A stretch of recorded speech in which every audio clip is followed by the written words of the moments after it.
So now that you've had a crash course on the civil rights movement, we are going to read the story of Ruby Bridges. It is by Robert Coles, illustrated by George Ford. And we'll study Ruby Bridges later on in a few weeks, but here's the story of Ruby Bridges, who is a huge pioneer in the civil rights movement.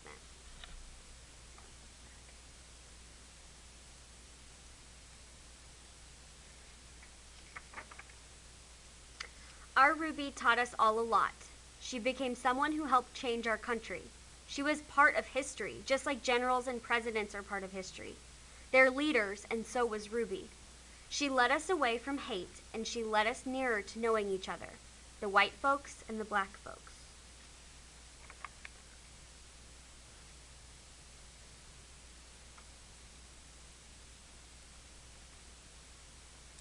Ruby Bridges was born in a small cabin near Tylertown, Mississippi. We were very poor, very, very poor, Ruby said.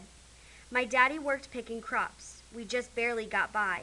There were times when we didn't have much to eat. The people who owned the land were bringing in machines to pick the crops, so my daddy lost his job. And that's where we had to move. That's when we had to move. I remember us leaving. I was 4, I think. In 1957, the family moved to New Orleans. Ruby's father became a janitor. Her mother took care of the children during the day. After they were tucked in bed, Ruby's mother went to work scrubbing floors in a bank. Every Sunday, the family went to church. We wanted our children to be near God's Spirit, Ruby's mother said. We wanted them to start feeling close to Him from the very start.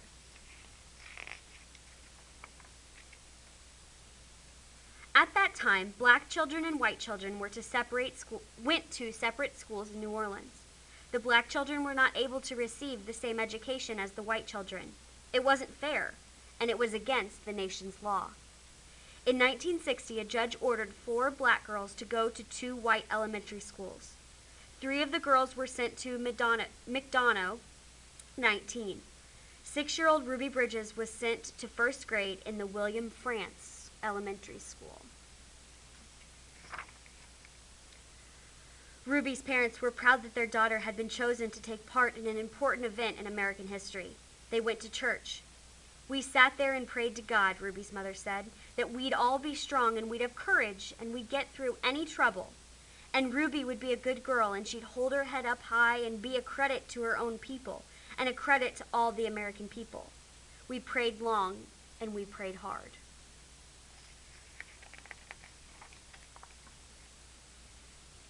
On Ruby's first day, a large crowd of angry white people gathered outside the Frantz Elementary School. The people carried signs that said they didn't want black children in a white school. People called Ruby names. Some wanted to hurt her. The city and state police did not help Ruby. The President of the United States ordered federal marshals to walk with Ruby into the school building. The marshals carried guns.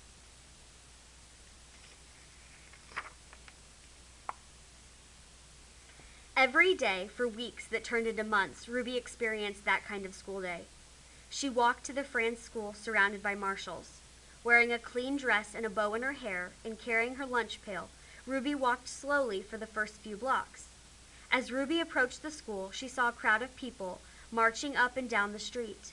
Men and women and children shouted at her. They pushed towards her. The marshals kept them from Ruby by threatening to arrest them. Ruby would hurry through the crowd and not say a word.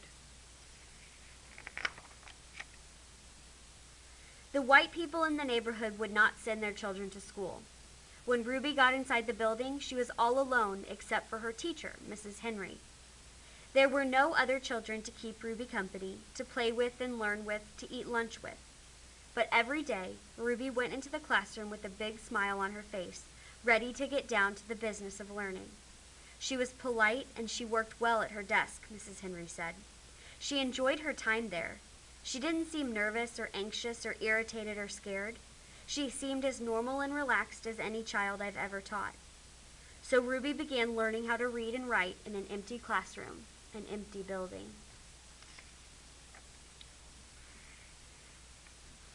Sometimes I'd look at her and wonder how she did it, said Mrs. Henry. How she went by those mobs and sat here all by herself, and yet seemed so relaxed and comfortable. Mrs. Henry would question Ruby in order to find out if the girl was really nervous and afraid, even though she seemed so calm and confident. But Ruby kept saying she was doing fine. The teacher decided to wait and see if Ruby would keep on being so relaxed and hopeful, or if she'd gradually begin to wear down, or even decide that she no longer wanted to go to school. Then one morning something happened. Mrs. Henry stood by a window in her classroom, as she usually did, watching Ruby walk toward the school. Suddenly, Ruby stopped, right in front of a mob of howling and screaming people. She stood there facing all those men and women. She seemed to be talking to them.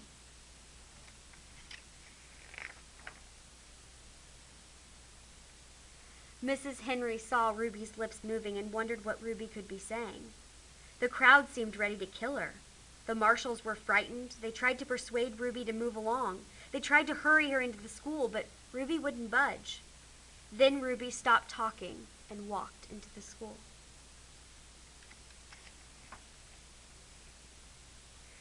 Mrs. Henry went into the classroom. When she went into the classroom, Mrs. Henry asked her what happened. Mrs. Henry told Ruby that she'd been watching and that she was surprised when Ruby stopped and talked with the people in the mob. Ruby became irritated. "I didn't stop and talk with them," she said. "Ruby, I saw you talking," Mrs. Henry said. "I saw your lips moving." "I wasn't talking," said Ruby. I was praying for them." Every morning, Ruby had stopped a few blocks away from school to say a prayer for the people who hated her. This morning, she forgot until she was already in the middle of the angry mob. That was not your bell. When school was over for the day, Ruby hurried through the mob as usual. After she walked a few blocks and the crowd was behind her, Ruby said the prayer she repeated twice a day, before and after school. "Please, God, try to forgive those people, because even if they say those bad things, they don't know what they're doing. So you could forgive them, just like you did those folks a long time ago when they said terrible things about you."